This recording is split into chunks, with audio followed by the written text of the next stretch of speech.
Hello students, welcome to Indra Coaching Classes, Class 9 History Part Social Science. One very important question we have in Chapter 1 of History, and this question is: discuss the provisions of the Indian Council Act 1861.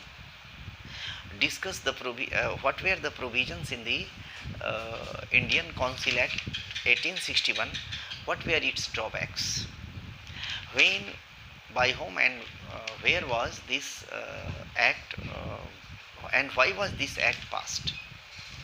Then first question is, when was this act passed? This act was passed in 1861.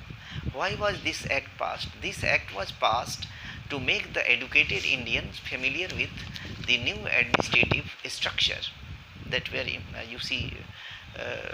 to be implemented in India. Next one is, by whom was this act passed? Then obviously this act was passed in 1861 by the British Parliament.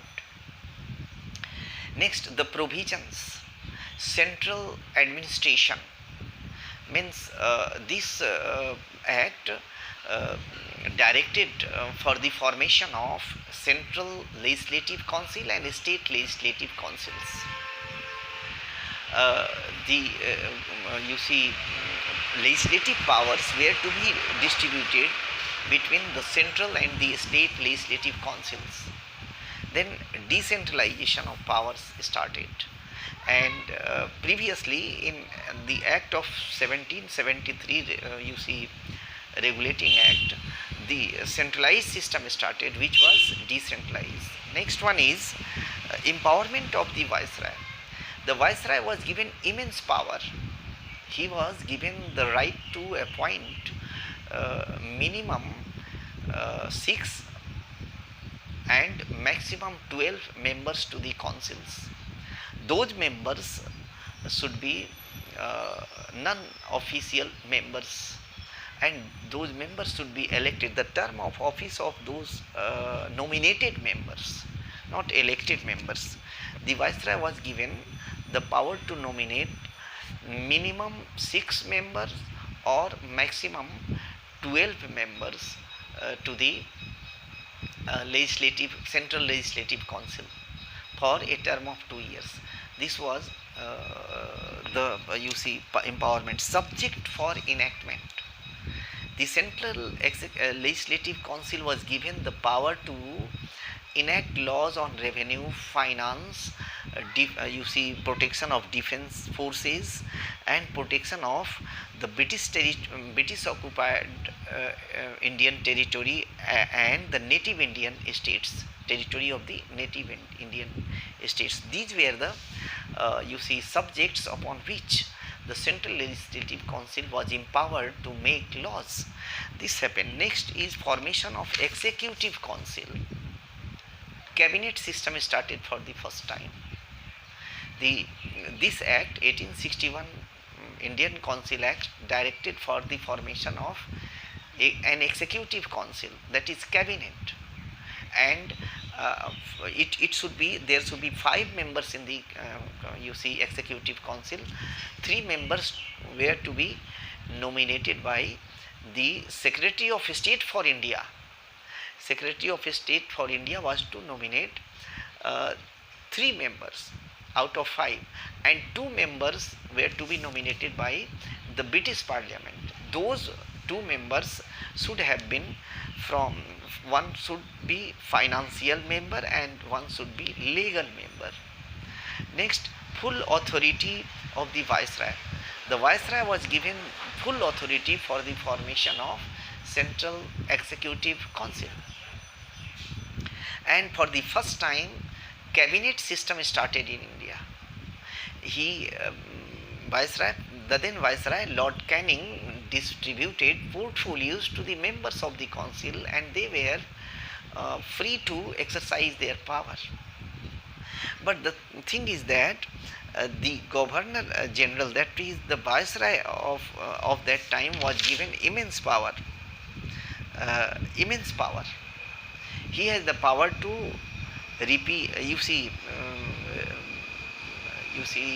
override the suggestions or the laws formulated by the council, by the executive council.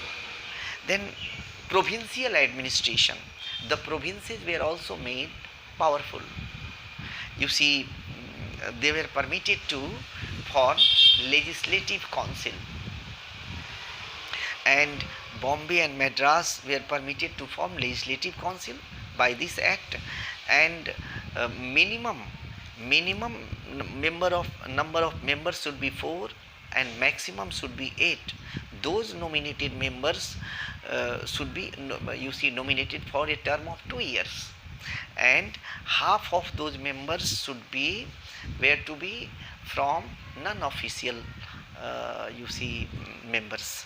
Next, by the directives of this act, Indian Council Act 1861, by the directives, legislative council were formed in Bengal province, in Punjab province, and northwestern province, frontier province. These were the places where legislative councils were formed. Demerits, since the viceroy was given immense power. He was given the power to override OVRRIDE. He was given the power to override the decision of the legislative council, the decision of the executive council, legislative council. Therefore, this was the demerit. If legislative councils makes one laws and the viceroy override it, then what is the use of making a legislative council for the formation of laws? Therefore, this was one demerit. Moreover, the nominated members were not the representative of the common people. They represented people of high origin. They were elite landlord class. These were the these were the drawbacks and merits. Whatever may be the drawbacks, but it was for the first time cabinet system was introduced in India. Decentralization of powers was seen, and for the first time Indians were given place, given room in the legislative council. This is an important achievement of this act. Thank you. Have a nice time. I think you may understand this discussion, and if you have not subscribed my YouTube channel Indra Coaching Classes till today, please subscribe my channel, and if you have any question, you ask write it in the comment box, and you will get the hint for this answer in the comment box, in the description box. Therefore, stay happy, stay safe during this pandemic second wave. Thank you.